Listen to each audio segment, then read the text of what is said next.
IRFC का stock गिरे जा रहा है और अब तो ये अपने ऑल टाइम हाई से 50% क्रैश कर चुका है।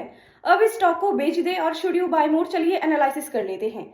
देखिए, आईआरएफसी एक नवरत्न पीएसयू एनबीएफसी कंपनी है जो कि as of today mostly railway projects को लैंड करती है। लेकिन इसका बिजनेस मॉडल अब डाइवर्सिफाई हो रहा है टू आईआरएफसी 2.0, जहां ये कंपनी सिर्फ रेलवे को नहीं बल्कि बाकी सरकारी इंफ्रास्ट्रक्चर प्रोजेक्ट्स को भी फंड करेगी। लेकिन आईआरएफसी इन्वेस्टर्स को ये चीज समझनी चाहिए कि भाई इस कंपनी का एयूएम पिछले कुछ सालों से बिल्कुल ग्रो नहीं कर रहा है। That is because government spending कम है। जब तक डिसबर्समेंट नहीं भरेंगे तो इनकम कैसे भरेगी। दैट इज वाई इस कंपनी की सेल्स ग्रोथ आप देख सकते हैं कितनी कम है। इसी के चलते ये स्टॉक ओवर वैल्यूड हो गया था और एक समय पर 5.6 के पीवी रेशियो पर ट्रेड कर रहा था। 5.6 का पीवी रेशियो समझते हो, बजाज फाइनेंस जितनी ही, जो कि इंडिया की बेस्ट एनबीएफसी स्टॉक है। जाहिर सी बात है यही था इस स्टॉक के क्रैश होने का रीजन। एज ऑफ टुडे ये स्टॉक 2.2 के पीवी रेशियो पर ट्रेड कर रहा है, जो कि अभी भी महंगा है।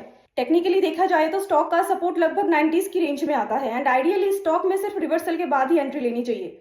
लॉन्ग टर्म इन्वेस्टर्स के लिए क्लियर गाइडेंस, जब तक गवर्नमेंट स्पेंडिंग इंक्रीज नहीं होती है, एयूएम एक्सपेंड नहीं करता है, डिसबर्समेंट इंक्रीज नहीं होते, तब तक इस स्टॉक से आपको दूर रहना है। लेकिन ये तीनों ही चीजें आगे चल के होने वाला है, ये तो कंफर्म है। So keep a close I on the next budget and ऐसे ही स्टॉक एनालिसिस के लिए मुझे फॉलो जरूर कर लेना।